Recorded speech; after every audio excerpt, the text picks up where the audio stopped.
Electrocast. Whether you're a diehard sports fan, a hopeless romantic, or a comedy aficionado, the Xfinity 10G network was made for streaming it all.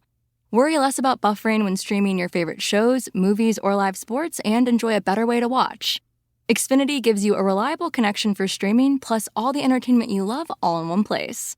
Fear not, because now you can finally sit back, relax, and stream your favorite entertainment and sports like never before with the Xfinity 10G network. Feel like you got enough to do already? I do. That's why I use Ship same-day delivery to keep up with my busy life.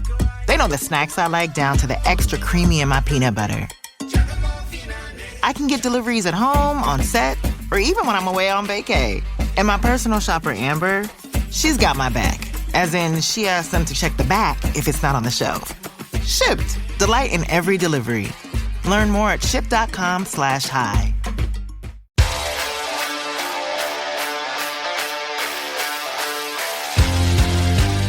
Welcome into Missing the Points. It is, alas, sadly, the final power ranking show of this illustrious and wonderful NFL season. We're obviously sad that we're doing the last power ranking show, but it's weird to talk about football now that the obvious tragedy has occurred. If you don't know, I mean, you know, there's no one listening to this that doesn't know what happened. Damar Hamlin, the update today was he's showing signs of improvement. I don't know what that means. Like, I know he's still in like critical condition. I'm pulling for him. Like, I know everybody on the Bills is probably super stressed. We're going to try and obviously be as nice as we can about the Bills when we get to them. Just for that reason. if that's not good enough, I don't know what is. Like, we're going to do this show. We're going to talk about it. We're going to talk about football in the same way we always do, but I just didn't want to pretend like it wasn't a thing, especially with the subject matter of the show. It's a violent game, and it always has been a violent game. And I don't know what we do to fix stuff like this happening, because this isn't the first time. It's obviously the most shocking and the most serious, but you know, every other story of bad injuries comes up when stuff like this happens. And you know, I'm watching SportsCenter today. It's a few years ago, another Bills player got paralyzed on the field. All these different things happen. It is a violent game, and I'm not 100% sure what we do to fix that. I'm glad at least that the NFL didn't do what I think we all thought the NFL was going to do, which is like make them play on. And there seems to be conflicting reports, and we're not here to parse this out, but there seems to be conflicting reports on if they initially were like, you guys got 20 minutes to warm up or not, because that's, I think, what we all on the field. They said it was 5. That's whatever it was. And I just wouldn't put it past them. But I know that the like vice president today came out and was like, that was never a thing. Like It's like, okay, sure, it's progress, I guess. The fact that they stopped the game is progress. It didn't seem like the coaches were going to go forward with it anyway. I'm glad they postponed it for the week. I'm glad that we haven't heard any bullshit about like put the money in the scheduling like from the NFL, because that would just be like as if they couldn't prove to us anymore they don't care about their players. But all that, I digress. It is the final power ranking show with a little bit of a dark cloud above it, but we are going to talk about football. The Bills are business as usual, so why shouldn't we be? Yeah, I guess so. Just got to make sure you keep him in your thoughts and prayers, man, and hope he pulls through. Yeah, I'm not a praying man, but if you are someone who believes in an invisible sky demon, please ask him to make sure that this guy's going to be all right. So, moving on to such a fucking bummer, though. You know, it's just like the issue with talking about sports when something like this happens is like we use this as a form of escapism, and it's impossible to escape when such a unfortunate reality is like sort of hanging over you. But like you said, if they're going to be business as usual and they're going to try and get on with it, we are too. But yeah, we are obviously all thinking of him and his mom and his family and everybody that was there to witness that. I feel terrible for him. But I am TK Sizzle, Dave Clark. I'm with the real BK Bob Kelly, who makes the Power Rankings and is on the show weekly. And our final guest, co-host, member of the pod for the final week of Power Rankings is Mike Marcangelo. We're glad to have you here, Mike. Yeah, thanks for having me, guys. It's a good time of the year when we're about to start the fucking playoffs, man. And that's right. As Bobby and I have sort of been talking thematically over the past couple of weeks of like, we spent the first like 14 weeks of this NFL season being like, we'll know more next week. We'll know more next week. And then by the time we found out about these teams that we were begging to find out about, it was kind of a bummer how many teams actually sucked. And that's like what it all sort of shook out to, is that most teams are terrible. And you and I, the last time we spoke, we were like, Tom Brady, he's going to figure it out. And they're going to win that division by X amount of games. Now, I mean, he's trying to make a case. He's definitely trying to make a case that they're a playoff team. He's winning games he should be winning, or at least last week he did. And we're going to talk about all of it. But I think, Bobby, correct me if I'm wrong, but there's no point in doing any more cross-offs, right? Yeah, I mean, at this point, who's in is who's in. Going into the last week of the season, right? I mean, the one team I just want to cross off once again before we even get into anything Double cross. is the fucking Baltimore Ravens. We did cross them off. And Mike, we what we did was we said a cross off is anyone who we know isn't going to make it out of the first round of the playoffs, even if they seem to be making it in. Yeah, so we zoomed out on the clarification of that, because there's just a lot of teams we hate. Yeah, I can't wait to bet against the Baltimore Ravens. Yeah, the Ravens especially, because it's like, we'll talk about them for one more second, Bobby. I know that you were like, let's not bring them up, but then you brought them up. So the Baltimore Ravens, I don't think we see Lamar Jackson in a Baltimore uniform next year. And if I was Lamar Jackson, I would go to literally one of the 10 situations around the league that are one quarterback away from being title contenders. The Raiders. The Raiders are, I don't know if the Raiders are one, but the Dolphins are surely one. No, I mean, the Dolphins, I think, look perfect for Lamar. Mike, you look skeptical, crazy. Mike. You look skeptical as fuck. Just think so the Dolphins, that would be a great fit. I don't think that they're going to give up on Tua, though, because they don't have to yet. He still has one more year. And it looks like the Raiders they've decided that they're going to move on from Carr. And the one thing that Lamar has always been missing is that bona fide number one, best receiver in the league. And I can't imagine a better spot, because Devontae, but does Devontae stay also, though? Yeah. I mean, if he sat through, if he praised Derek Carr, I think he'd be very happy with. He did. He was like, my guy's Derek Carr. Yeah. Okay. I see your point. Can I float something out there? Sure, dude. You can do whatever you want. The New England Patriots? No. Why not? Why not? Yeah, why not? Because I assume that Lamar Jackson will want to make at least $1 more than Bill Belichick makes per year, and they've never done that. So they won't start now. I mean, sure, but don't you think that their backs are a little bit more up against the wall than they have been in the history of like that coaching staff, or just him in general? I mean, Bill Belichick's always had the philosophy, go get the best player you can, right? And if you can get Lamar Jackson, same goes to the Dolphins, sticking with Tua. Best value, DK. I think Tua is questionable, though, because of those concussions, man. I know. I mean, what even is he next season? Right. I think it's 50-50 if we ever see Tua on a football field again. I mean, 50-50? Jesus Christ, that's bleak. I mean, he got 3 severe concussions inside 11 months. So I think Miami, bro, can you imagine? Too severe. It's never good. It's never good when talking about your concussions that the league official will go, we know that he's had at least 2. At least. What do you mean at least? Yeah, like, they said they didn't break protocol on the third one in the Bengals game. A half a concussion here, a fourth of a concussion. Oh, you mean the game where he was seizing on the field? Yeah, I think he might have had a concussion. Apparently, they didn't break concussion protocol for that one, though. Like they didn't take him off, or they put him in the blue tent for like 5 seconds, which apparently cures concussions. But they put him in there and they put him back, which they did before, and everybody was like, "Oh wait, they're doing that shit again." But then they found out they didn't. The NFL was like, no, he's fine. He was fine. He passed the test. This past week, though, or 2 weeks ago, he didn't remember the entire fourth quarter. McDaniel said he was growing him on like his tape and stuff, and Tua was acting weird, and he didn't remember. All right. Well, in his defense, the Dolphins have had some pretty forgettable fourth quarters over the last few weeks. That's so he might not be the only one. No, we don't joke about concussions here. Okay, Jesus, Sorry. Have you not seen the Will Smith film? I think. I mean, as far as just speculating on where Lamar Jackson's going to end up, I think there's a few places he could go that would be a great fit for him, because like he is going to make pretty much any team he walks into better. I kind of just hope he doesn't stay in Baltimore, because to me, they ruined what I thought of the Ravens organization this season. Like, I had this very firm thought, and maybe it's because of, the sort of the glory days of watching football that we were all in. Like, we were all teenagers at around the same time. Bobby, I just learned, was apparently like 40 when I was a teenager, but Thanks.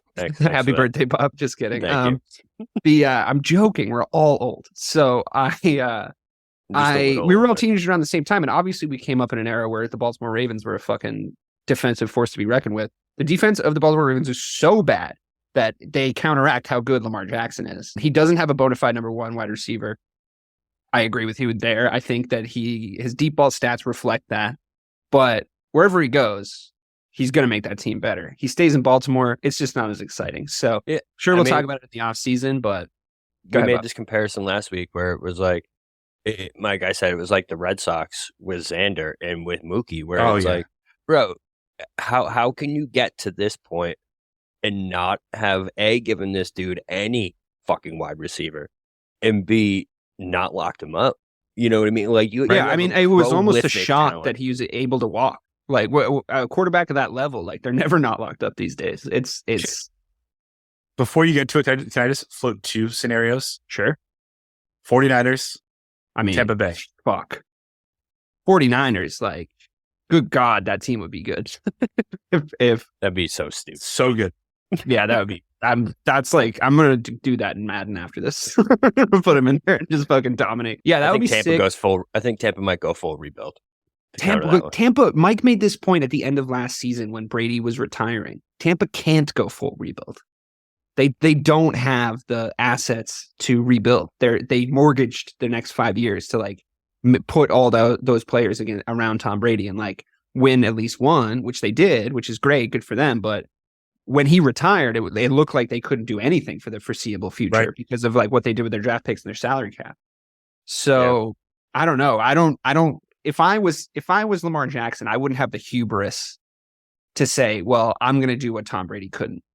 That would probably not be a thought process that I had. But like, who knows? I mean, these guys are very confident. Well, we unfortunately said we weren't going to talk about the Ravens, and then we did. But I am gonna save us from the rest of the turgid, shitty team conversations. We've crossed off everybody we need to. There's official playoff implications or playoff matchups that are happening right now that we can actually talk about. I think what we should do, though, is we should talk about it in the sense of all the games are going to get played, right? Because if we sit here speculating about who's going to forfeit when and if that Bengals-Bills game even happens, then I think we're entering into a territory that, I don't know, it seems a little ghoulish, first off, to like talk about it in that context. And also, I think we're better off just saying all the games are going to get played. Let's see what it looks like, right? It's just better radio. So we're going to start off with the Jags, who are number 10 on the power rankings, who, if you go back in time and tell the DK sizzle of week 15 or 14 that the Jags are going to be the 10th power ranking seed, I would have told you were crazy. But I think what we've seen from the Jags in the second half of their season is how bad of a coach Urban Meyer is. I think in the NFL, I think it was really tough for Trevor Lawrence to come into a system like that with a coach like that for a rookie season. I don't think anybody really could have had a great season there. And I think what's emerging watching him play over the last few weeks is that dude's got elite pocket presence and awareness and crazy accuracy for a sophomore player, but also just in general. And to me, he's starting to look like a guy that might have cracked the top 10 of QBs. Like, he might have cracked the top 10. He might be the fifth most untradeable quarterback right now due to his age, his contract, and how good he's starting to look. So we look at the Jags. They're probably not going to do much in the playoffs this season. What's their record? They're like 500, right? 8-9. Yeah. So are they going to make it in? They make it in? Yeah, 8-8. So the game this Sunday for the Titans is for the division. And they'll beat the fucking Titans. The Titans are looking worse and worse. So they're going to win that division. Jesus. I think there's 6.5 point favorites going into that game. Yeah. I would take that. I mean, but when you actually look at this team's schedule and what they've done, like as an entire picture this season, it actually is kind of impressive, man. Yeah. Like when you look at They beat Dallas, they beat the Jets, they beat Baltimore, they beat the Chargers. All of those teams are potential. They beat the Cowboys. I said Dallas. He led with that. Sorry. Yeah. He's like, I know. I just wanted to say it again. They also gave Kansas City a game and Philly a game. Yeah. So like this team can hang in there with anyone. And like when you look at the wild card teams and the teams like that are right on the cusp there, to me, I think Jaguars are the best team among that entire group. Best of the lower tier. There's no doubt about it in my mind. They have the most upside week to week. Also, the types of wins, the types of wins, like comeback wins, like character wins, gritted out wins, close games, led, I think, by their young quarterback. I think the only thing I would say to put a little bit of a damper on it, Mike, tell me if you disagree, is that because of his youth, the playoffs is such a different animal. Like it's like, I don't know if he's going to look the same under the brightest of lights. I'm not saying he's got Kirk Cousins syndrome or anything like that, but I think you put him like he's so far been really good at defying our expectations, where it's like your expectations are low and he comes up here. But now you're in a playoff situation. The way that people watch football, the way that people judge football, the way we're inevitably going to talk about it is we take no prisoners when it comes to the playoffs. The playoffs, they show everything. They wash away all the gristle. And it's going to be like, okay, well, now what I predict happening is, now we see the things he has to improve on. Not necessarily bad, but maybe some stuff he has to improve on once he comes up against a team trying to win a championship. This podcast is brought to you by AT&T Fiber with Wi-Fi. Whether you're into watching horror movies from your basement, watching sports from your backyard, or watching trashy reality shows from inside your car that's parked all the way in the driveway so no one in your family judges you, AT&T Fiber with Wi-Fi is the best way to watch whatever you want from wherever you are. Get AT&T Fiber with Wi-Fi and add some Wi-Fi square footage to your house. Limited availability in select areas. Go to att.com/hypergig to check eligibility. Coverage requires extenders at additional charge. Yeah. So I think actually if Urban Meyer being your head coach in the NFL could ever be a positive, I think it was for him, because all this kid has ever done is win. And I think it got to a point with him where it may have felt like that's what's going to happen. Like it's coming easy to him. And he lost more in the first half of last year than he had since Pop Warner. Oh yeah. So I think the fact that he was humble helps, because it feels like now that he's experienced all that losing, he doesn't want to do that ever again. And he doesn't feel like someone that's going to shrivel up. It's almost like, he's used to winning in high school, used to winning in college. He's had a bad pro career, so he doesn't know what he doesn't know in terms of the playoffs right now. Mm-hmm. He just knows that there's not one person that he's going to be matched up against that has a better pedigree than him. And who knows what that can do. Like I would not want to play the Jaguars in the first round. I wouldn't. No. If you're a team looking at a potential banana skin, a potential like, holy shit, we lost the fucking Jags when we had double-digit wins. That is like the mentality surrounding a game like that is tough to go into, right? Like where it's like, all the expectations are on us, but the Jags have nothing to lose essentially at this point, right? Because no one expected anything of them.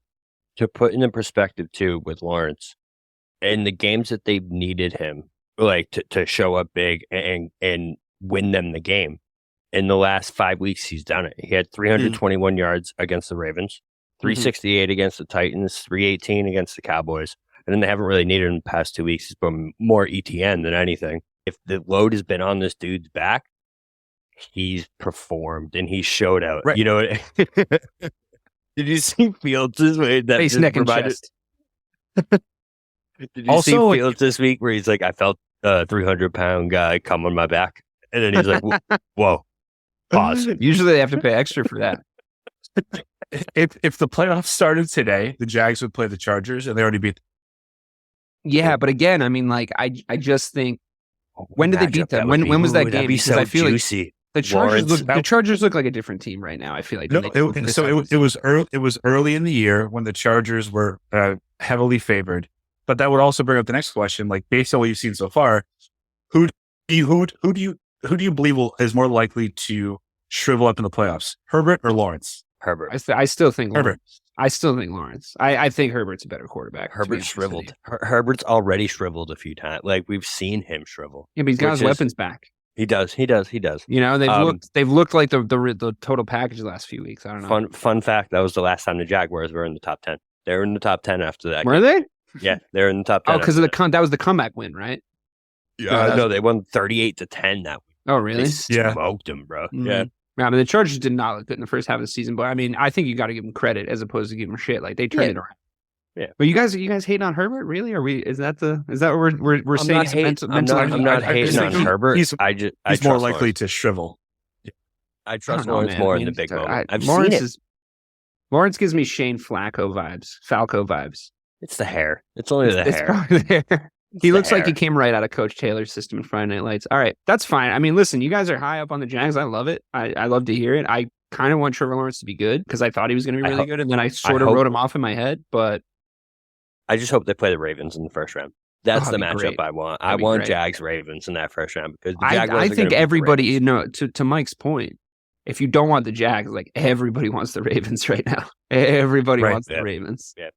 All right. Ravens, Jags would be underdogs, bro. That'd be. I don't know if that's juiciest possible, playoff underdog of all time. I don't think it's possible.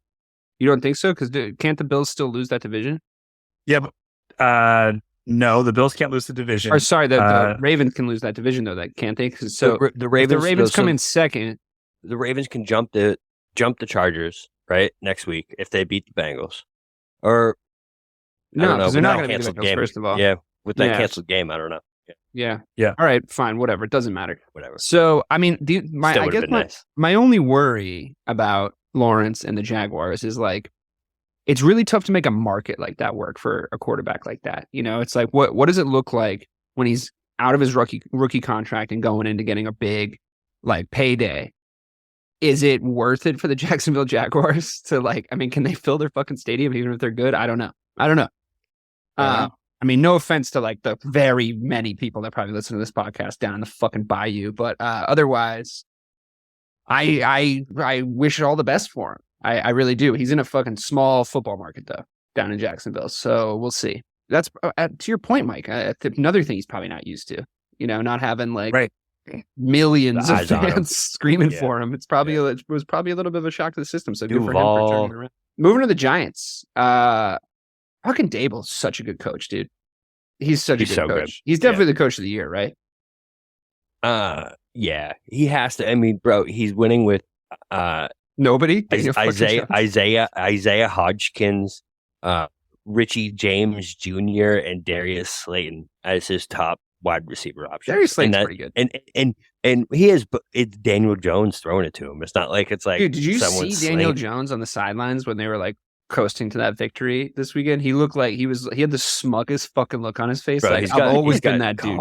I've always been that dude. And it's like, bro, you had a generational coach come in and make you not look like a fucking dweeb. Let's be honest. But what do you think? Kyle Shanahan has won 9 in a row after losing his first round pick and his backup quarterback. He's coach of the year. But like that has to be it. All right, good point. All right, and the Giants, like we talked about this. He also added a top 3 in the league running back, though. Well, he did. He's not the GM, but it was gifted. Well, to him, he got added for sure. I mean, my point still stands. Fucking with a bow on it. Like, sure. Like, what an it? Yeah. We talked about this the last time I was on. The Giants are 1-3-1 in the division. They're good based off of how we graded them last year, but I don't know. I mean, again, if they're if they're the 6th seed, that's it's this shit on the power rankings, but I don't fear them. Maybe I'm dumb, but I know exactly what you're saying. Like, they're the team. They're the team you want in the off. NFC. They're the team you want in the NFC, right? Yeah, for sure. And like smashing the Colts isn't like that's not anything, right? It's not. Right. That's not like super impressive, right? So but it also, here's the thing: if everything holds as it is right now, I'm pretty sure they play the Vikings. Sergeant and Mr. Smith, you're gonna love this house. Bunk beds in a closet? There's no field manual for finding the right home. But when you do, USAA Homeowners Insurance can help protect it the right way. Restrictions apply. I know. I think of the same thing. There was nothing I would want more than Daniel Jones go in there and just kick Kirk Cousins in the dick and eliminate him from the playoffs. There's nothing I want more. Daniel Jones versus Kirk Cousins. That's that's like when they used to have the two little people fight each other before an execution in the Middle Ages. It's holy shit, dude. Who wants to see that? Although, again, if you look at Kirk Cousins' numbers for the year, and you didn't know anything about who he actually was, and you were just that's you'd be like, that guy's fucking elite. Awesome, and he's probably got better numbers than Brady this year. So I have a question for you. Who would you rather, if you're a division winner, right, and you had this successful season, would you rather Daniel Jones and the Giants come into your house to try and beat you? Or would you want Aaron Rodgers sneaking into the playoffs by the skin of his fucking teeth? I'll take Daniel Jones all day long, right? The Giants are the number one team that anyone in the Mike's NFC Aaron Rodgers been writing them off since 2019. Aaron fucking Rodgers, because if there's one place he won't win, it's in the playoffs. It's in the wild card round. I feel like it might be different as an underdog too. When he's favored, it's different, man. Aaron Rodgers is scary as an underdog. I've been through it. It's tough. The Lions are going to take care of him this week. Don't worry about it. I hope so. The Lions are so fucking flawed. The NFL really fucked that up, by the way. They put the Seahawks before that game. So it's possible that game means the most annoying thing that happened this year is, specifically when doing a power ranking show, is all these teams, a bunch of teams, the Jets, the Giants, the Seahawks, the Lions, kind of a bunch of teams started off super hot that we knew weren't good. So we continued to have to talk about them. And nobody here has any of their players on their fantasy team. You know what I mean? It's they're not good. They're not good. We have to I know way too them. Much about the Jets offense. Oh my God. We talked about the Jets for 8 straight weeks. By the end of it, I wanted to fucking kill myself. And now we still talk about the Vikings because they're 12-4, right? And it makes sense, but oh my God, we just know what their playoff run is going to look like. You just know it. It's etched in stone. I'm looking at this right now. We're going to segue that. I'm switching my 8 and 7. Whoa. 7's going to 8, 8's going to 7. Makes sense to me. Right? So, that segues right. I'd probably put 10 over 9, too, to be honest with you. If we're that high on the fucking Jags, they're probably ahead of the Giants. You think? Oh, for sure. Yeah. Okay. All right. These are a fucking mess, Bobby. Clean it up. My bad. For the last rankings of the year. It starts to make a lot more sense as we move up. I do think you maybe hate the Eagles a little bit personally. No, not Bobby. Not Bobby. Likes the Cowboys, hates the Eagles. All right. Well, we're done talking about the Giants because I think as much as I would love to see them beat the Vikings, they're probably still not gonna. And they could because the Vikings are the Vikings, but they're probably still not gonna. If we're being honest. Right. Although they're the prime candidate for 3 points in the wild card round. Yeah. You know what I mean? Like a 28-3. But if there's one team that would lose to the Giants, it's Kirk Cousins. Agree. Whatever team he's a quarterback of. Well, this isn't news, but the Green Bay Packers just romped on the fucking Vikings, right? I get it's a divisional game, but I don't want to say the cliche of they just put out a playbook on how to beat the Vikings. It's they did what every other team should have been doing, which is making Kirk Cousins beat you. It was we're stopping Dalvin Cook, right? We're gonna double cover fucking Jefferson, and what's Kirk Cousins gonna do? Who's that guy with the big hat after the interview? The cornerback. He's a stud, man. He's awesome. A stud. He hit the gritty, Jair? right? He hit the gritty on Justin Jefferson. Gritty on Jefferson's face. Yeah, bro, he's a stud. Hit the gritty. I mean, what are we, YouTubers? called out Shannon Sharp and Skip Bayless in a big hat. Did you see? By the way, come on, another tangent. But did you see that Shannon Sharp didn't show up to the show? Yep. Yeah, because of what Skip Bayless was tweeting. Today was awkward as shit. I didn't see today. What happened today? I was busy as fuck all day. It was very awkward, and Shannon called him out, and people were being is the marriage? Well, it was already bubbling. You know what I mean? They were already not getting along, visibly not getting along, and not in a fun show way, they're actually mad at each other way. You know what they should do? I feel that's happened. That's happened to every Skip Bayless counterpart throughout his. By the end of it, dude, Stephen A. fucking hated Skip Bayless. He's also pissed a lot of people off too, though. So it's well, that's fair. But Skip Bayless is just he's a reflex contrarian. You know, he just takes the opposite point by reflex in order to make ratings. You know what we should do? We should get Skip Bayless and Shannon Sharp on Discord because we have, as a podcast, have discovered it's the best conflict resolution tool. you could possibly have. It always works. If you just text each other and like completely eliminate the nuance, everything goes super well. It really does. So sarcasm is really easy to pick up over text. Sorry to belabor this point and to talk about this asshole for longer than we need to. But like when you say that all you need to do is just stop Dalvin Cook and then shut down Justin Jefferson and make Kirk Cousins beat you, his number 2 is Adam Thielen. His number 3 is TJ Hawkinson. Yeah, Thielen hasn't been that great this year, to be honest. People would kill. It's because Hawkinson is the world. Hawkinson is the 2, I think, right? Yeah. I mean, like that is Kirk Cousins. When you're 2 and 3 are them and you still can't do anything, like that's just who you are. What about the Minnesota Vikings? Wait, the Minnesota Vikings are 12-4 and have like a minus 62 point differerancial this season. Yeah, and they're underdogs in all the games they go into. But I've never seen a 12-4 team be underdog more. 2 things: never seen that, and never seen a 12-4 team be underdog to like the Lions. To you know what I mean? This past week to the Packers, like a 12-4 team consistently is underdog to teams with a losing record. I'd be curious what the salary cap situation is in Minnesota, because if Lamar goes there, it's a fucking cheat code of a team. Like, nah, Cousins is there, man. Cousins ain't going nowhere. Yeah. Like, is his contract ridiculous? Yeah, his contract. I think he's like the second highest paid quarterback in the league, isn't he? His guaranteed money is outrageous. Yeah. If I was very guaranteed. If I was the Minnesota Vikings, I would tell Lamar Jackson we're going to give him as much money as he wants, and then hire an assassin to murder Kirk Cousins so that they could make the best team in the NFL, like of all time.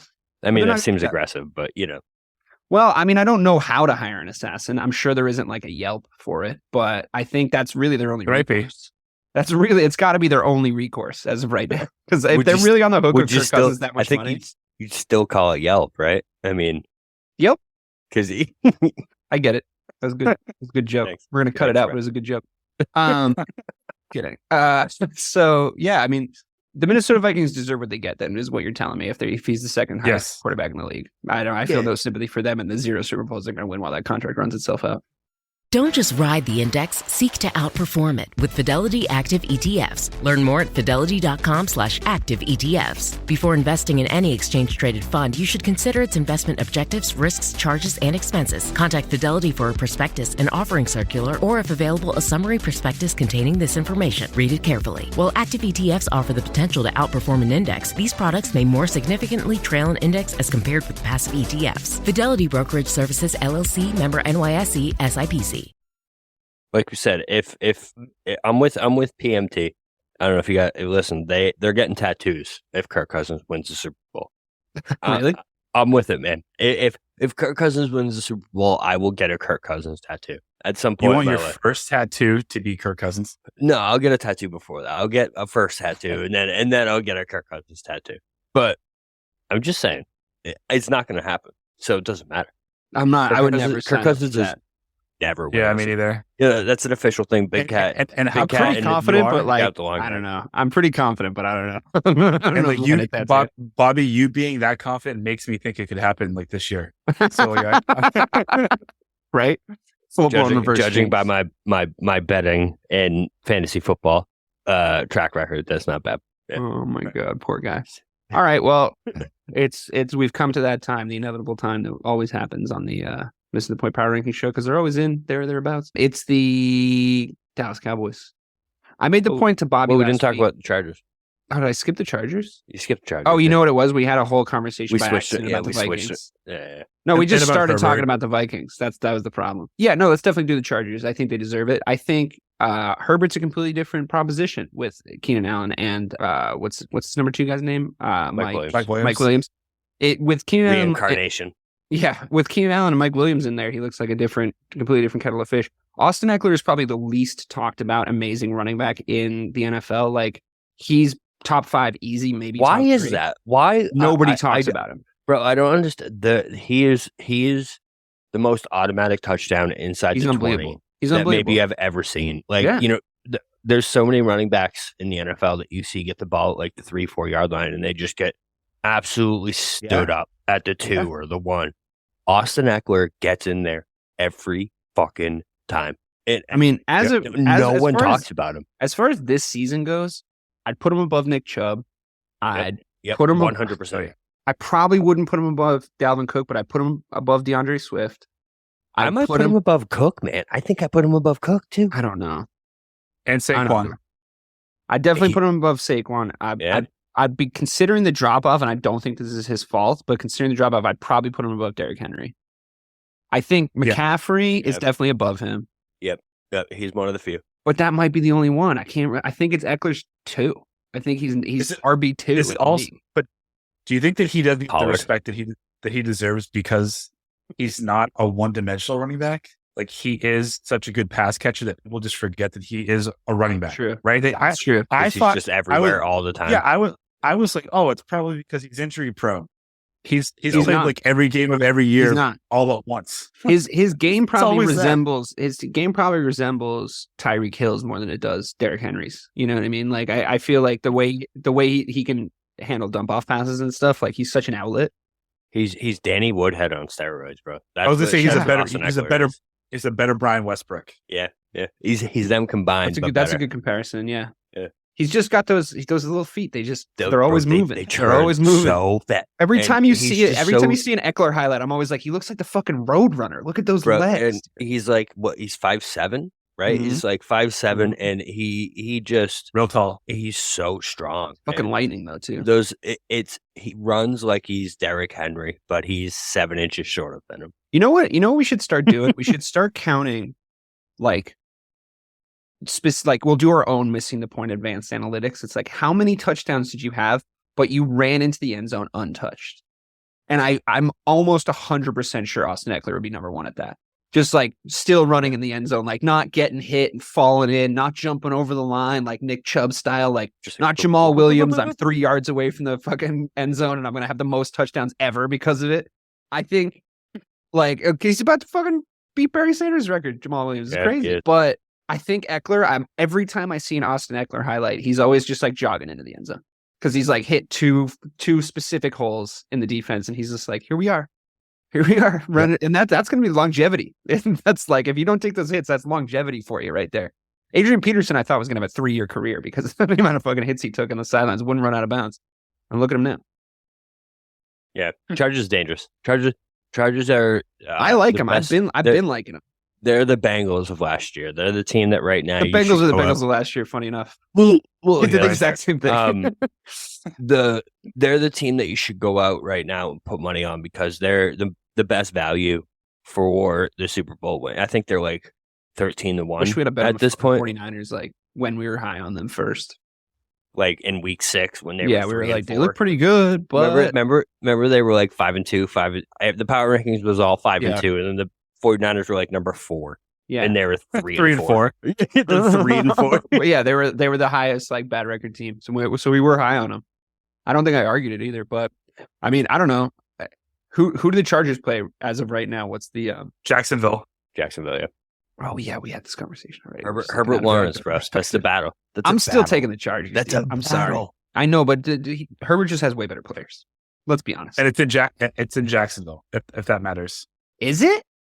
Yeah, they would be the division. If Jacksonville wins, the divisional winner, and that division's hilarious, dude. The Chargers should have had a better season, though. Let's be honest; their record doesn't reflect their talent level, and they're also in the same division as Kansas City. So, I mean, they weren't going to catch them. Yeah, I thought they were going to give them a better fight, though. I remember in the playoff or in the season prediction shows, I was like very high on Herbert, very high on the Chargers. Drafted him in the fantasy league.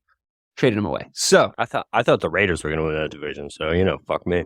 Yeah, I was pretty sure that wasn't going to happen because like they still got that fucking stank on him from what's his name, the guy who John Gruden. Also, Josh McDaniels is not a good coach. He's just not a good head coach. He's the Kirk Cousins of coaching. I'll get a tattoo if he ever wins the Super Bowl again. As the head coach. I'm clarifying as the head coach. Yep. That's fine. Okay. Now it's a good clarification. Because odds are he ends up back on the Patriots. Break out the gun. Right. Yeah, no, I mean, he'll always have a home there, right? But what are they going to do about all-star offensive coordinator Matt Patricia? Sorry, Mike. I shouldn't go there.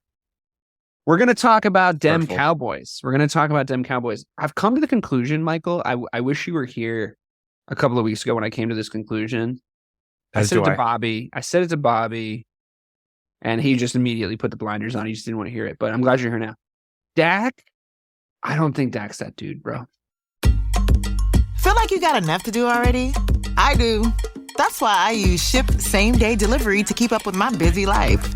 They know the snacks I like down to the extra creamy in my peanut butter. I can get deliveries at home, on set, or even when I'm away on vacay. And my personal shopper, Amber, she's got my back. As in, she asks them to check the back if it's not on the shelf. Shipped. Delight in every delivery. Learn more at ship.com/hi. I don't think No. What really sucks is because the last time I was here, I was like, you know what? I think he's kind of turned a corner. I think he is that guy. He has like flashes of that, but it's not consistent enough for me to say. That's exactly what my point was to Bobby. Is like consistency is elite at the quarterback level. What you are when you're elite is you're consistent, right? I mean, he's not a top 5 quarterback. My argument, he's not top 5. I agree with that. But my argument though is that when it comes down when it comes down to nut crunching time, man, even in these losses where, you can put it on Dak for throwing that terrible interception. You absolutely can. He throws shit. I was gonna say, like, when it comes down to nut crunching time, he's just as likely to throw a fucking duck. But in the Jaguars game, he let him right down the field. And that interception hit Noah Brown in the fucking chest and bounced into the Jaguars player. Fair enough. I mean, his wide receiving room is fucking turgid. I agree. And that's in the league. The fact that this is going to ring on forever. The fact that we brought in T.Y. Hilton and he is already our most reliable number 2 wide receiver, and it's not even fucking close. And we brought him in like week 14. You know what I mean? Like, I just look at it as like when it comes down to a 2-minute drive and Dak Prescott is my quarterback, I trust it more than 95% of the quarterbacks in the NFL because I know that he can lead a team. We saw it against, I think was it Jacksonville where he led it 99? No, the week before, Houston, 99 yards. We also know, like what we know is that he can't do that in the playoffs. Just to be clear, if you trust him more than 95% of the other quarterbacks in the NFL, you think he's a top 3 NFL quarterback. Got the 85%. All right, Jesus Christ. Oh yeah, whatever, Mr. Fucking Math. Why do you go fuck yourself, nerd? Come on. God damn it. I mean, but Bobby, you're saying that because I think you just want to put it out into the universe so that you actually believe it. Because what history has shown us is that in nut crunching time, in the final drive of a game, he's either throw a pick or he'll just run the ball. That's what it is. Yeah, no. Listen, so it was a funny story. I was at Dave & Buster's on my birthday, and a guy saw my Cowboys hat and was like, "Hey, can the Cowboys win the Super Bowl?" I looked right at him and went, "Same chances they have every year." And he looked at me honestly, was like, "Thank you for being honest." Yeah, so no chance. And it's you're like tune into my podcast where I'm not. It's just like, bro, it honestly is the same thing every year. And if somehow a miraculous thing happens and we end up getting that 1 seed or the 2 seed and we get a couple home playoff games, I look at it completely different. But I don't see any reason why I should believe this team can actually win 3 to 4 consecutive road playoff games. And make it to Super Bowl. Okay, but I have to ask if you think that, what changes to make you not think that anymore? Are you saying if you get 1 or 2 more good wide receivers because you had that? Yeah, you had that already. Is it the coaching staff? Yeah. This is what I'm trying to say. Is like this is why I'm convinced that Dak isn't the dude because nothing's different. Nothing's different with him. Yeah, they changed coaches. They changed coaches. Players. They gave him. He had years where he had one of the McCarthy though. I mean, that's kind of okay. Fine. So is that the problem? Then, like, what's he still doing there? If you put Brian Dabble in Dallas, it's a whole different. I think that's it. Exactly. You don't believe that. I don't. I'm just trying to talk myself. You don't believe that at all. DK gave me the out, and I was like, "Yeah, that sounds great, bro." This. I just want to say, like, if everything ended today, like your worst nightmare, it's Dallas versus Tampa Bay. Tom Brady gets to fuck you just one more time. So I'm betting on Tampa in that game. I'm betting on Tampa. Tampa is or not Tampa. Tom Brady is 7-0. against us in his career. And the other alternative is Aaron Rodgers. And you guys already know my history with Aaron Rodgers in the playoffs. So like Aaron Rodgers is not winning this week. The Packers aren't winning. I hope we play the Lions then. Let's win that division and play the fucking Lions. Dude, here's the thing though. We talk about what team you want to see. Based on the past and like anybody that's ever tuned into an NFL playoff game over the last few years, like you want the Cowboys. Like you want Cowboys because they will top up a fucking L to you. Like you do. This is the thing. Like I've been high on the Cowboys all year, and it's because you have this great luxury in the first like 11 games of the season when you're looking at it as season, just being like, what's wrong with this team? This team's great to watch. They win a bunch of games. They've got a fucking ton of great players on defense. Like Dak's fun to watch when he's cooking. They've got a running back who is fun to watch when he gets snaps. And it's great. I'm high on him all year. And then you start to look at that doomed reality that's coming down the fucking pipeline. Like once the playoffs come around, you're like, it's so funny too. It's like it's always like week 12 or 13 where like everyone's high on them. I think FPI had them as the number 2 likely team to win the Super Bowl. It was like Kansas City, and then Dallas was right below them. But then like you always just like looking through the fucking mirror and you see the cracks come out. Look, man. I mean, I think. They remind me of the Vikings a little bit, to be honest with you. Like they're starting to remind me of the Vikings just a little bit. Fuck that. We've never had like a Barstool Sports style like storm off on the podcast. Like I'm done. Move on. All right. Moving on to the Eagles, who remember when the Cowboys were in like the weekly top 4, like, hey, they might win the fucking Super Bowl. I like them, but now that like having their defense on my fantasy team doesn't matter anymore. The cold reality is sitting. I thought you said you were done. Moving on to the Philadelphia Eagles, who the Cowboys barely beat despite not having their starting QB. I think the Eagles are better than I thought they were for the first 10 games of the season, but I still don't think they're good enough to win a chip. Does that make sense? Like, I think I was a little hard on them.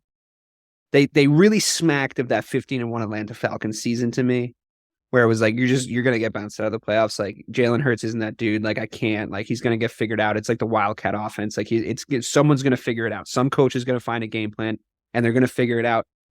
As much as last week might throw me off a little bit, I still think this take is valid, where I think they're better than that, but I still think that there's an eternal and like kind of hard to put my finger on flaw on that team that I'm not sure what it is. So I just wouldn't put my hard-earned money on it.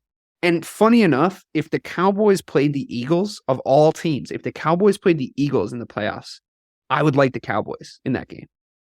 Like, despite all the like, it's like the teams you don't want the Cowboys Hurts starting that game. Yeah, Jalen Hurts starts of like full strength.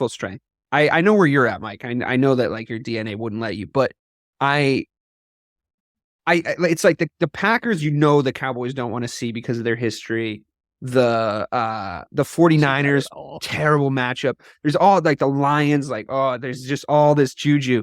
But for some reason with the Eagles, I could see you getting past them. Obviously, you wouldn't see them till the end at this point, but I could see it happening, and I would love to see it. I would love a Cowboys-Eagles NFC Championship game. That would be fucking unbelievable. So, I mean, it's a weirdly nuanced point, but I hope it makes sense to you guys in some way. No, it does. So before Mike trashes on that entire point, I'm just the Cowboys part. I'm gonna say that, like, even besides the Cowboys, a scenario I could picture in my head. So this past week, the Eagles were down like 7-3, and Gardner Minshew went 3-and-out again, and the entire Eagles crowd was booing their 13-2 Philadelphia Eagles. Which is fucking pathetic. It's the worst absurd, crowd, right? No, it's absurd. To be honest. A scenario I can picture in my head so clearly is the Philadelphia Eagles being down like 17-3 in that NFC divisional game, and that crowd just booing the shit out. Like, I can literally already picture it with Joe Buck being like, "Oh, is there trouble in Philadelphia?" Like, I can already picture it. And it's just, I see them almost close to like the Steelers, where it's like that playoff bust is so inevitable at this point to me that like I'm just waiting for it. I mean, I'm not even 100% sure they're going to win the division at this point, right? Cowboys are still in the hunt. Yeah, still in the hunt. Yeah. But the Eagles are like the only team in the NFC that I can say absolutely need that bye. Yeah, they do. Yeah, like they will not make it out of the first round without it. You're right. I mean, because it's Jalen Hurts, but also even Lane Johnson's out. Lane Johnson too. Yeah, they were dropping like fucking flies in that game, dude. They were dropping like flies out there. It was bad.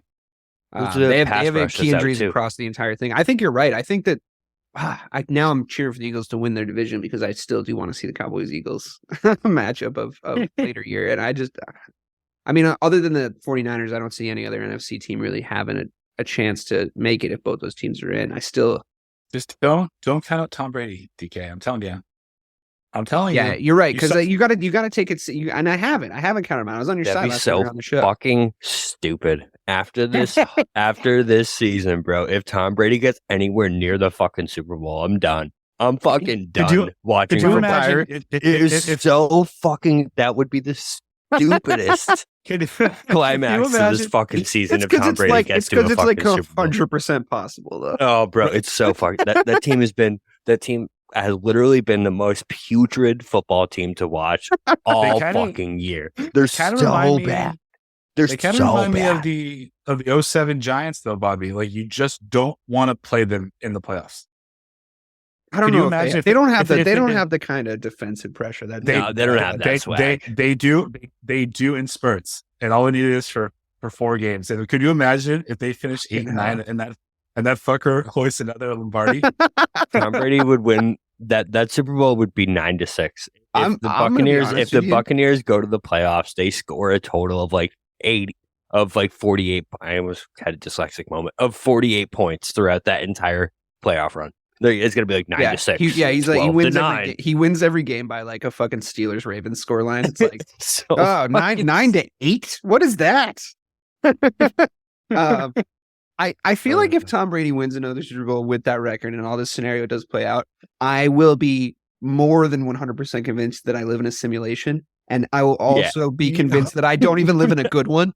Like, I don't even live in like a Matrix style. They're just recycling like, everybody's plugged in. I'm just like in some kid's shitty Madden season where he's just like winning fucking year after year with the fucking same guy that he likes. And it's like, it's like, you remember the end of Men in Black where it like zooms out and zooms out and zooms out and like it's the aliens playing with the marbles. It's like at the end of my life, it'll just zoom out, and it'll just be like a fat kid in a room playing Madden. And he's just got like a Tom Brady poster on his wall. He's like, better do another season. And I'm like, oh my God, fucking kill me. I can't believe this. No, that can't happen. Because it reminds me of when you sim a regular season, barely make it into the playoffs, and then go, cool, I'll just play the games. So now I'll win. I mean, they've been so terrible this year, but again, they're 4-1. And probably the worst team to watch in football, right? Like the most unpleasant team to watch. Even without a doubt. Well, even this past week, man. Even this past fucking week, that game was fucking over. The Panthers had won that fucking game. I think I got the script was that the Panthers win the game. Like it was on the cue cards, bro. But like for the way the whole game played out, I mean, it was like, okay, so this is it. We're finally seeing it. The Panthers, and then Tom Brady's just like, nah. No. Yeah, bro. I got 4 separate text messages saying "fuck Tom Brady." Literally 4. It's how are you so mad at stupid. Point? Like how listen. I get it. Like you've at least been the fan of a team that like looks like doing some shit, flatters to deceive maybe a little bit, but looks like doing some shit every year. The Bears have been like fucking just completely out of relevancy for a long time. So for me, I get a little bit more of a neutral perspective on the NFC and like and football in general. But it's like when he won that Falcons Super Bowl, I was like, I'm done hating. The best thing like, I've ever seen. I'm just like, I'm done hating him. Like it's great. It is greatness. Like it is greatness. There's nothing you can say at this point. Like you're just being a hipster or a hater if you're like going against Tom Brady. And it's to me that's just like not an authentic sports take anymore. It's like one of the few like in hockey. if you look up Wayne Gretzky's stats, they're like absolutely fucking nauseatingly good. Like he's the GOAT of hockey, and there's no conversation. In basketball, you can be like, well, LeBron James, well, Michael Jordan. In football, we have an undisputed GOAT. We have one now. Yep. We saw it happen in our lifetimes. And quite frankly, for the discourse and for the culture, that's a good thing. Because now you have a definite yardstick to measure everything else against. And you can laugh like this, saying that cunt could actually go and win a fucking Super Bowl 7-8 record. I mean, what was it? They were down, 24-10 in the fourth, and Brady was like, you know what? What if I just throw it to Mike Evans? Hey, Mike. Hey, Mike, can you just beat that guy in a race? Why don't you catch? Hey, why don't you just catch this one? And Evans is like, okay. Yeah, sure. The commentator was like, he hasn't had a touchdown pass since week 12. And then he was just like, well, here's 3. Touchdown. He looked like he looked like 08 Randy Moss.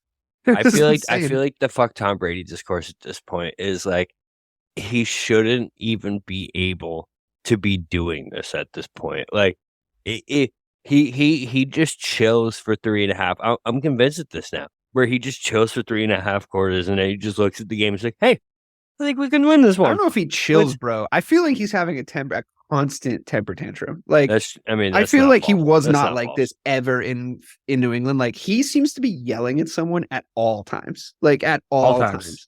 He's yelling at someone. And I kind of like this version of it, to be honest with you. He's like the very polished, very like, the only thing that really happened was like they found that fucking MAGA hat in his locker or whatever. But everything was just so polished, so PR. And now you can cut to like lip reading him being like, are you fucking kidding me? Like every 10 fucking seconds. It's great. You know what's funny? So Mike, I just thought about the road, and you're right. You can't count it out because so right now the locked in playoff matchup, if things go according to plan, is Tampa Bay playing the Cowboys. 7-0 against the Cowboys. So that's an absolute thing that can happen. Yeah. Then he has to go to Philly, right? Because he would have to go to Philly. He can absolutely beat Philly in the playoffs. Especially beat up Philly, like we just talked about. Right. And then all of a sudden you have Tom Brady in a fucking NFC Championship game. And I mean, that's fucking Tom Brady in an NFC fucking gym. No. God. It's not making it that far. It's gonna be like when Tom Brady was in the Final Four with Blake Bortles, Nick Foles. I mean, he didn't win that one, but Blake Bortles. It's gonna be the Niners. If that happens, he sees the Niners in the NFC Championship. It's gonna be Brock Purdy versus Tom Brady for a fucking Purdy beat him already, so he'll be extra pissed about that. I mean, I fucking hate you for this, man. I fucking hate you for this. It's in our heads now. It could happen. I love it. It could happen. What are the odds? What are the odds on Tampa Bay to go to Super Bowl? I feel like I have to place a bet on it now. So you're getting like plus 1,000 right now. I have to put a bet on this now, just so if it happens, I won't be fucking you're gonna jinx infuriated. Right. And that's the whole point. You're definitely gonna get good odds. That's for sure. Okay. Well, that was fun. That was the Eagles conversation, by the way. Just so everybody knows. That feels right. That feels right, Brian. Okay. We're going to do our little game because we can again, I think, right? Yeah. No, we can't. We have 3 AFC teams again. All right, fuck it.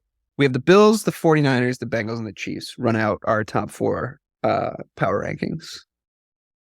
The Bills, and it's unfortunate to have to talk about them in this context, but I'm not sure what they look like as a team coming back from the obviously horrific thing that happened. I feel like you have 2 possibilities. You have we're doing this for Hamlin. We're raging Cajuns. We're going out like Bills Mafia. That's a fan base that has never been more united. It's not the only tragedy to happen in that community this year. That elevates the team and nobody wants to fucking see them. Another scenario, and I think this would be a very human and understandable one, is nobody there cares about football right now. Everybody's worried about their friend, and they don't even really want to be playing, but they're almost certainly going to be made to be playing. So it's just going to be a bummer, right? Because it's like you don't want to put them in a position where they're doing something they don't want to be doing after seeing something like that. And honestly, quite frankly, I'm not really sure as a football player how anybody across the league feels about playing right now. So after having seen that, it's like these are still human beings, you know? I know a lot of times the way that the discourse plays out, you don't talk about it like that, but I'd be fucking terrified to go play football right now after seeing something like that. You always know in the back of your mind that it's a reality, but Jesus Christ, like, what does the restart look like? I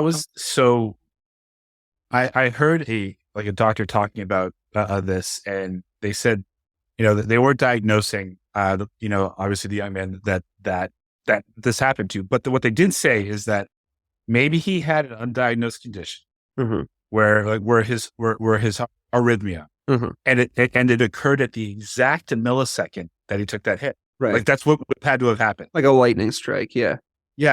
So, I mean, because we've seen hits in the NFL, and that worse ones than that. Yeah. Would be what we would all consider as, you know, as armchair quarterbacks, as like a routine tackle. Yeah. There was nothing glaring about it, and it just had. I mean, this is what I hope. I hope that it turns out that the best place this could have happened to him was on that field, because he got immediate medical attention. Yeah. I mean, by elite medical professionals, you know, the people that they bring in to keep these very expensive athletes healthy.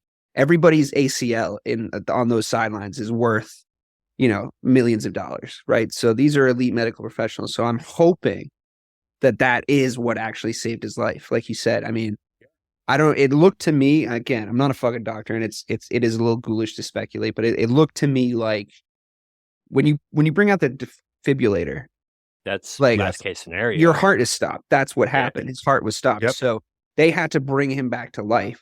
And what I know is it's all about time, right? It's all about the amount of time that your brain doesn't have like oxygen going to it. So the quicker they get you up is the quicker you're yourself, right? Them saying that he's showing signs of improvement is obviously amazing news. And him being in critical condition is obviously, I mean, yeah, that's critical condition if I've ever fucking seen it, right? But they did react very well. Like, I think the speed at which they reacted was incredibly impressive. And I think that is probably what saves his life if he pulls through. Had that occurred anywhere else where there were those elite medical if that happens at a fucking Stop and Shop, it's a very different situation. Yeah. Right. Yeah. So what I will say about the Bills, what they should do, because they have two games left technically, right? Like they have to finish. But there's such a wagon, and to get their minds right, because right now that their minds, as it should not be, they're not on football, and they're worried about their guy. Like you said, I was listening to a soundbite of Zach Taylor talking about, you know, when he went over to the Bills sideline after it happened, and Sean McDermott said, "We can't play this game. I need to go to the hospital to be with Hamlin." Like, okay, well that's what you're gonna do then. Yeah. So like the Bills. Not to speculate, but the Bills can forfeit 2 games. They're that good. Great. Patriots get in. Who do the Patriots play in the first round? Fucking Bills. Yeah. So like that game's over. Like that game's over within 5 minutes. Yeah. Yeah. Just based on talent, not even based on attitude. Yeah. But all of that already last year and earlier this year. Yeah. I think you're right. I think they just forfeit those games. They can't. They just can't.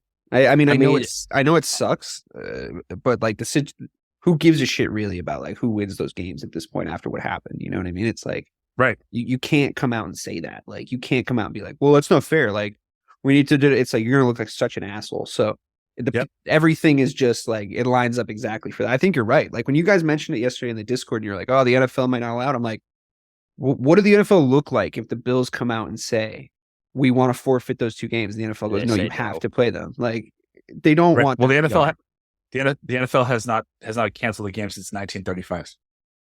Okay, well, that's fine. 2023, a couple games are canceled. That's a great record. You guys almost made it 100 years. Congratulations. Here's a plaque. You know, like whatever. I don't know. I don't know what's going to happen. It's weird. But they're just such a good team when they're. When their focus is there, that they could say, you know what, we don't need these last 2. Doesn't matter who you put in front of us. If in that'd be such a flex too. If in 3 weeks, you know, Hamlin's out of the hospital, he's doing better, then like they are rallying around that. Yeah, you're right. Again, nobody wants to see him then. No, you shouldn't want to see that anyway. No, you shouldn't. But If I'm the Chiefs before this happened and before the context, if I'm the Chiefs, I didn't mind seeing them, to be honest with you. But yeah, I think you're right. All right. So I think of the top 4, would anyone, Mike, would you, I know where Bobby is because we've talked about this, but would you say the 49ers are your favorites to go to the Super Bowl for the NFC right now? Well, yes, they're my besides Tom Brady. They're my eye test favorite. No, my heart's still with Tom. My heart's still with Tom Brady. So stupid. Oh my god. So let me ask you this: if the 49ers, I honestly didn't even consider that as a fucking option until you put it in my brain. Since we had that conversation, yeah, you exploded my mind, bro. I just don't even. I can't see that. Let me ask you this, Mike. Honestly, 49ers play the Bucs in the NFC Championship game. All things being as they are right now, Purdy, Brady. You're sending Tom Brady and the Tampa Bay Buccaneers to the Super Bowl. I'm finding it really hard to pick against him. Okay, well, let me ask you this. Tom Brady in the Super Bowl. Are you taking him over anybody? If he gets there? If at that point he gets there, he's in the Super Bowl. He's made it. It's Tom Brady the Super Bowl. Pat Mahomes comes to town. Josh Allen comes to town. They just got a winning record the week before, by the way. The week before, they would have achieved their winning record. They got to pay. They're above 500. So one of those three guys comes to town. Who's lifting that Lombardi?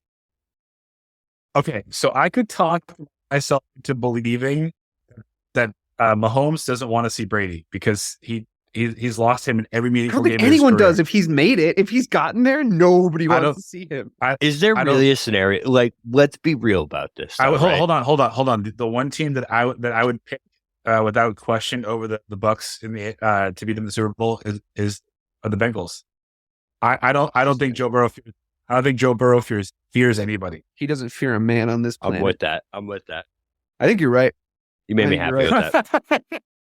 You made me happier. But I mean, that's okay. Brady has owned Allen both here and in Tampa Bay. He's owned Mahomes both here and in Tampa Bay. And plus, Burrow will have come through one of those two guys. He will have come through one of those two guys to get to Brady. So he's like, he could put it in his head like, I already beat a more talented quarterback today than Tom Brady, right? Like, I think you could say like Tom Brady at this age with what's going on right now. I think you could say like on talent, on like skill, context aside, not like, okay, he's a winner, all this stuff. I think Allen and Mahomes are above him in the rankings, right? So Burrow could say to himself, I just beat Pat Mahomes. That was the hard part. Twice. Like that would be like twice in the last 2 years. In the playoffs. I just beat him. I've done that 3 times in a row. And that the Kansas City Chiefs are 10 times the football team that the Buccaneers are. I did the hard part. Watch this. I 100% think Joe Burrow could have that attitude. I think Pat Mahomes starts to have that attitude, and then his stupid brother or his stupid wife are like, well, Tom Brady's really good. And he's like, oh, shit. And it gets Well, Bobby, before you go, I just want to make one more argument to hopefully to bring you over to my side. The Bucs this year, in terms of personnel, are the exact same as they were last year. They just look a little bit worse, obviously. They were down 21 points against the Rams, and it came down to that last play. Like Cooper Kupp behind him. Yeah, we're Todd Bowles. You know what? We're just not going to cover Cooper Kupp. It's fine. But Brady brought 3 touchdowns in the final 9 minutes of that game. Like, I don't think he's a better player right now than those quarterbacks, but I think in that scenario he doesn't feel it. Okay, so 2 things. First, Todd Bowles is Bowles is now their head coach. So that dude who let Cooper Kupp behind him is in charge of the entire team now. And then B, DK, do you really actually believe that if it's a 49ers Buccaneers NFC Championship game, that game's not 38-13? That defense would fucking annihilate that fucking offense. Annihilate them. Just check out Tom Brady's destroy them, man. Just check out Tom Brady's record in revenge games. I don't see Check it out. I could see them getting there. Good. I could see them getting there, but I just see, I don't know. All right. Well, I think that's a good note to end it on. Basically, you heard it here first, folks. Tom Brady is winning. What is he on? 8 now? Would that be his 8th? Could be 8. Tom Brady's winning his 8th ring this year. Go Bucks. This has been Missing the Point. Good night.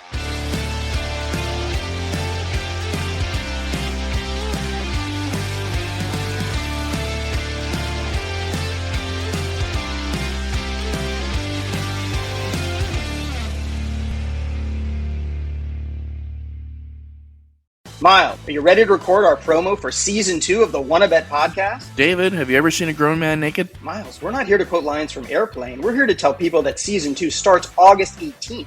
But I like Airplane. I know you do, but Wanna Bet is a sports betting podcast. Each week we bet $1,000 on the NFL teams and games that we love. Well, that sounds like fun. It is fun. And last year you picked over 60% of your games correctly. How'd you do? We're not talking about that. We are telling people that they can find us every Friday. So no more movie quotes. Roger. Electricast.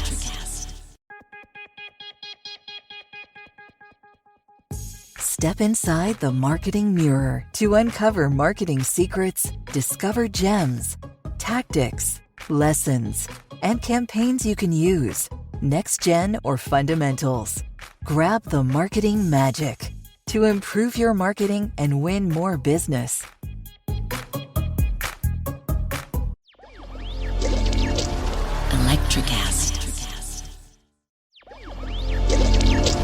Electricast.